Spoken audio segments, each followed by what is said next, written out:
to this event to Wang Tao in Beijing, China, and Tirthankar Mandal in Delhi, India. Can you hear me well?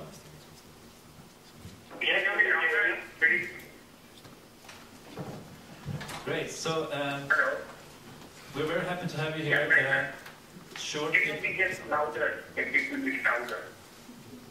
We'll try to make it louder for you, and maybe also louder for the audience.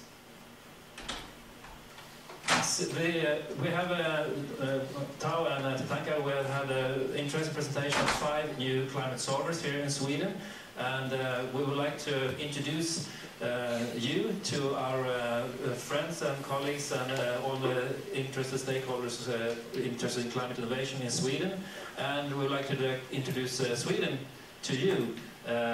To inform a little bit about the situation and the preparations for working further on climate innovations, also in the exciting markets of China and India.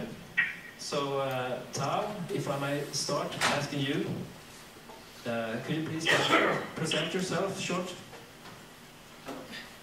Sorry.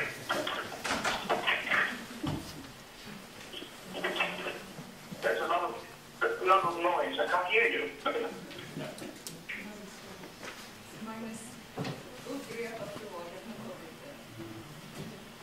Tao, I would like to ask you, Tao, to please present yourself. Oh, hi. Everyone, good afternoon. I think it's a good time in Sweden. I'm trying to learn. My name is Wang Tao, or in English it would be Tao Wang, and I'm a senior program officer in the climate and energy program in Beijing. I've been studying for more than 4 years with my PhD in economics in UK, and then worked in UK for 3 years before I returned to WBET. And we are in a very dynamic and enthusiastic team back in Beijing, and with about 13, 14 people on the climate and energy team, and we are doing a lot of projects at the moment, including climate savers and the climate city and business, and we're also choosing very closely with the climate negotiation. For myself, I'm looking at the climate negotiation, but at the same time I will be running the climate solar program in China, and I would believe this is a very good opportunity for us to engage the very dynamic small and medium enterprises in China, and to match the good potential of innovation. And Tao, could you mention a few of the kind of innovations and solutions which are being implemented successfully in China? Sorry, can you repeat? My voice isn't very clear. Can you give us some examples of innovations and climate solutions which are being implemented in China to meet the climate challenges in China? Yes, sure. Also, please let me know if I speak too quickly. I don't know how the voice is in your end. I think you probably heard there are already very significant growth in China in terms of renewables, and some of the most prominent and biggest market leader in the renewable areas are actually starting not very long ago, and they actually emerging from the economy, from the market, from very small companies. The most prominent one, I think, probably you can recognize is Suntech. It's led by Dr. Zheng Yong, who used to be, and for a certain year, he became the richest person in China because of his company, which produced the cellulosic batteries and the panels. They actually increased very quickly because the huge market demand and also the very strong support from the local government, and together with the right policy. And also, you probably also know that BYD, which is the Chinese automobile producer, who claim that they are will produce the first I think commercial the hybrid plug-in hybrid electric car and the commercial production in 2008, and they are also increasing and expanding very quickly. They used to be a leading battery producer in China, but also after that they started to taking advantage of their good technologies in the battery to produce electric car.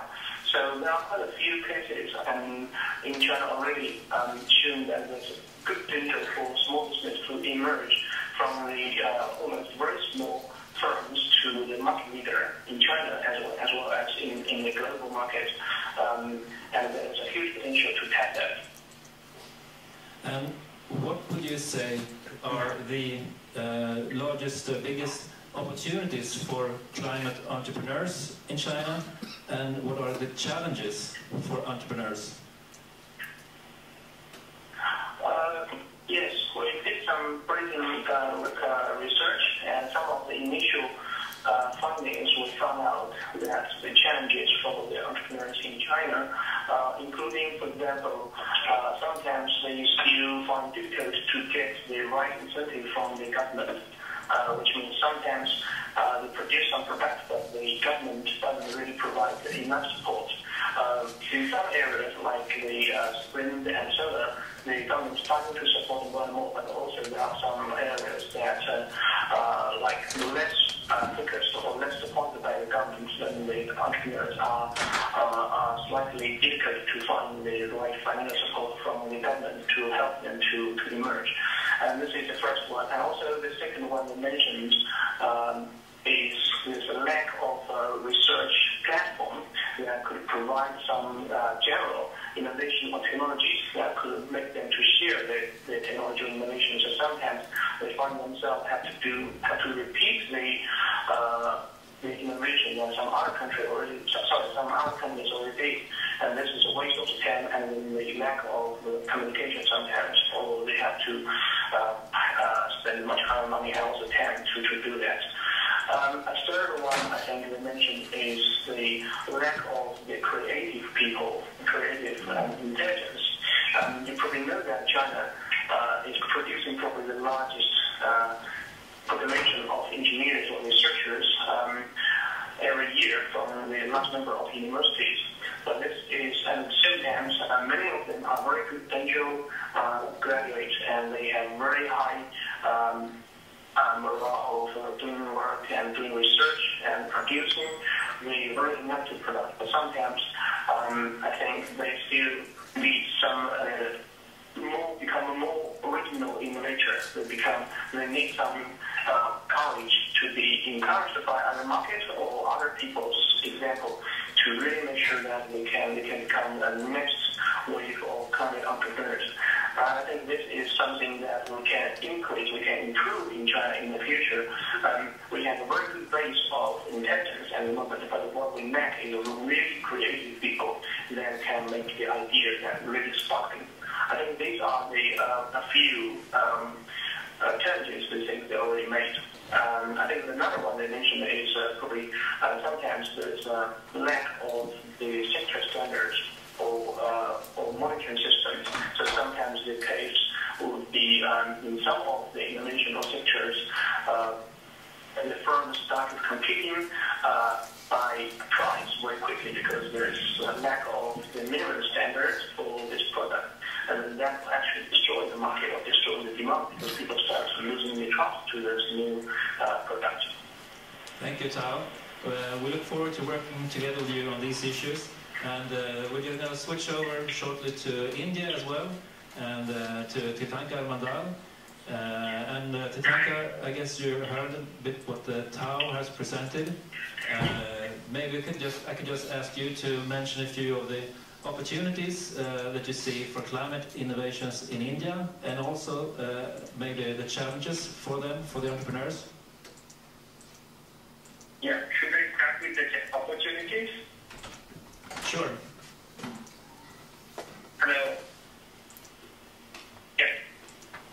So, hi, I'm Tirthankar as the capacity of program coordinator over here and look into the various projects and as well as some policy level works.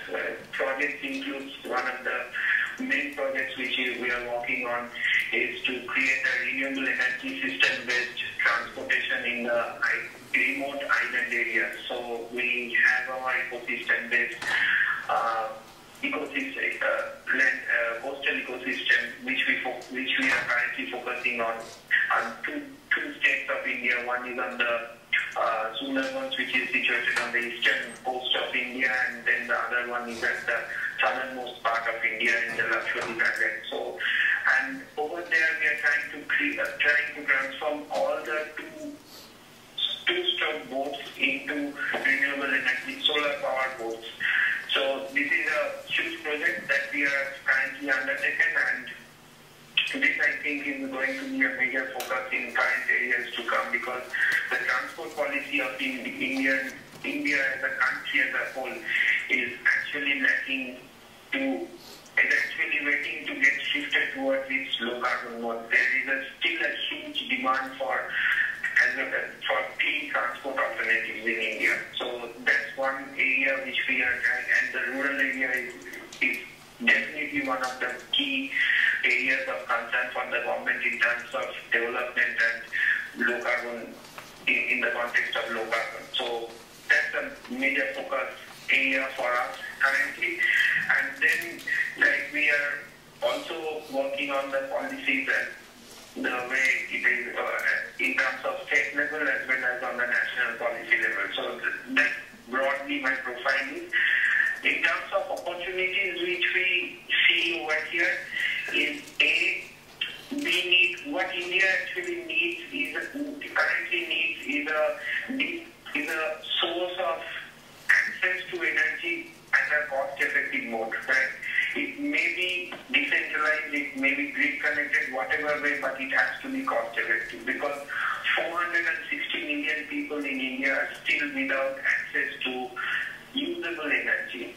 The government data shows that this is around 200 million, but it's not the case. It's 460 million people who is still without any kind of usable energy, usable electricity. So that's a major challenge which India needs to solve if it has to remain under what is that committed in the international forum. For that, what we see as an opportunity for the entrepreneurs is on the large scale innovations. We see offshore wind production and evacuation of that generated power to the onshore sites. That's one area. Then the smart mass transportation solutions. India is hugely in demand for this. It's huge. It can be alternative fuels, it can be smart, efficient machines, efficient automobiles, so whatever, but it has to be smart mass transportation solutions. Thirdly, in terms of... Excuse me, Tanka. We have quite a bad connection and hearing you here, and we are running a bit late, so I think we need to thank you for this time now, but we will certainly be back working with you and continue working with you on the support for innovations in India, which we have already started. So I thank you very much for taking the time and sharing this with us today, and have a good night in China and in India.